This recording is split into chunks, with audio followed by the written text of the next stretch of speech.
Capítulo 21. A pregação às aves e a obediência das criaturas.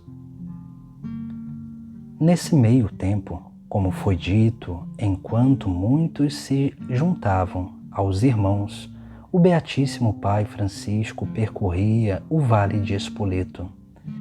Ele se dirigiu a um lugar perto de Betânia, em que estava reunida a maior multidão de aves de diversas espécies, a saber, de pombas, de gralhas e de outras vulgarmente se chamam monjinhas. Quando Francisco, o Beatíssimo Servo de Deus, as viu, porque era homem de fervor muito grande e tinha grande afeto de compaixão e doçura também para com as criaturas inferiores e irracionais, correu alegremente até elas, tendo deixado os companheiros na estrada, e estando já bastante perto e vendo que elas o aguardavam, saudou-as do modo habitual, mas admirando-se não pouco de como as aves não tivessem levantado em fuga, como acostumavam fazer, repleto de enorme alegria, rogou-lhes humildemente que ouvissem a palavra de Deus, e entre muitas coisas que lhes falou, acrescentou também: meus irmãos pássaros, muito deveis louvar ao vosso Criador, e sempre amar aquele que vos deu penas para vestir, asas para voar e tudo de que necessitais. Deus vos fez nobres entre suas criaturas e concedeu-vos a mansão na pureza do ar, porque como não semeais nem colheis, ele todavia vos protege e governa sem qualquer preocupação vossa. A estas palavras, aquelas aves, como ele próprio dizia, e aos irmãos que estavam com ele, exultando de modo admirável, segundo sua natureza, começaram a esticar os pescoços e estender as asas, e abrir o bico e a olhar para ele. E ele, passando pelo meio delas, ia e voltava, roçando com a sua túnica as cabeças e os corpos delas. Finalmente abençoou-as e, tendo feito o sinal da cruz, deu-lhes a licença para voarem a outro lugar. E o bem-aventurado Pai, alegrando-se, ia com seus companheiros por seu caminho e rendia graças a Deus, a quem todas as criaturas veneram com humilde confissão.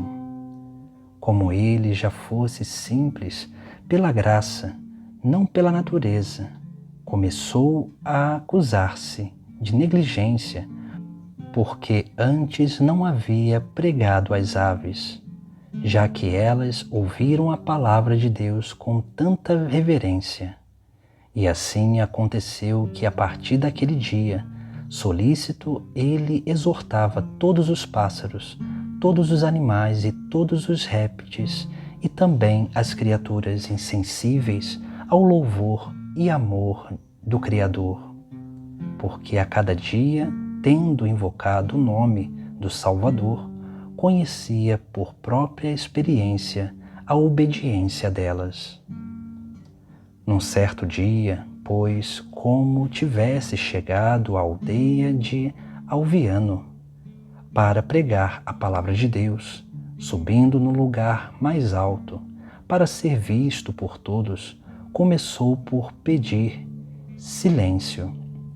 E estando todos em silêncio e pondo-se reverentemente de pé, muitas andorinhas que faziam ninho no mesmo lugar, gorjeavam e faziam muitas algazarras, estando elas a tagarelar, porque o bem-aventurado Francisco não podia ser ouvido pelos homens, falou às aves, dizendo: minhas irmãs andorinhas, já é tempo que fale também eu, porque vós falastes até agora. Ouvi a palavra do Senhor e ficai em silêncio e quietas, até que se conclua a palavra do Senhor. E as próprias aves, diante da estupefação e admiração dos que estavam presentes, imediatamente se calaram e não se moveram daquele lugar até que ele terminasse a pregação.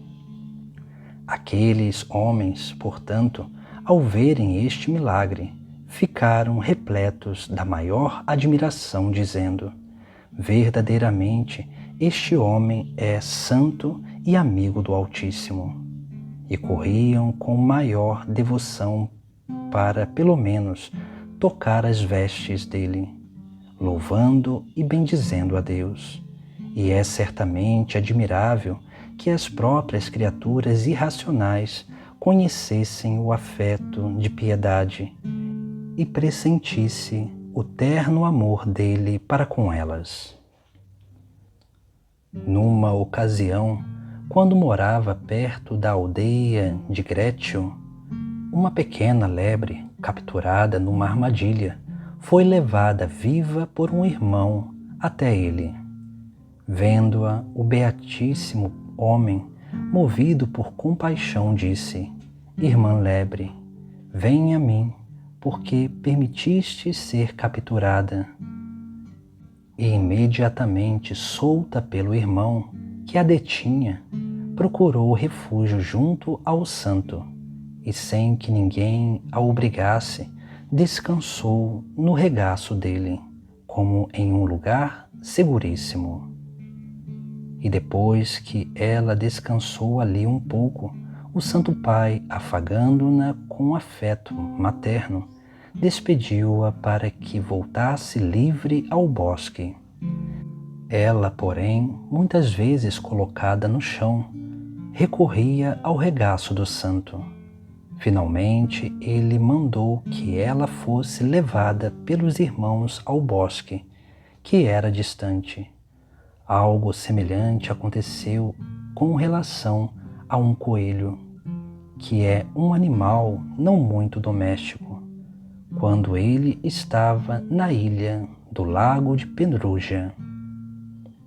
Era conduzido também pelo mesmo afeto de compaixão para com os peixes, que, capturados, ele lançava de volta na água, quando tinha oportunidade, ordenando-lhes que se precavessem para não serem capturados de novo.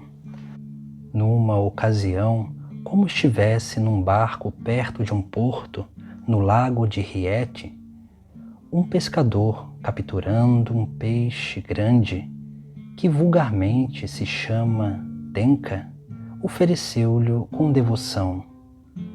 Ele, recebendo alegre e benignamente, começou a chamá-lo com o nome de irmão, e, recolocando-o na água fora do barco, começou a bendizer devotamente o nome do Senhor.